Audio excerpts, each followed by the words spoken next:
Hello guys, isi-share ko sa inyo yung paano ang gagawin natin araw-araw sa pag-get ng electricity. Ito kay SOAO. Yan. I-get natin yung electricity. Then confirm.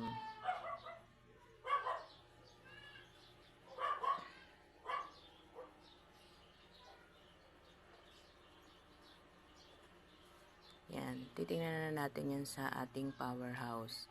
Yan po, pumasok na po siya yung 15 kilowatt.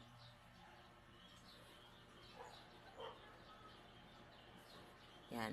Nandiyan na po yung 15 kilowatt. Ngayon, i-convert natin to into peso. Isi-sell natin siya. Yan. Sell electricity.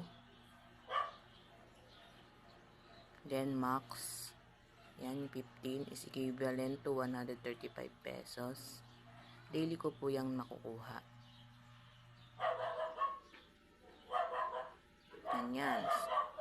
Success na po yung pag-sell ng ating electricity.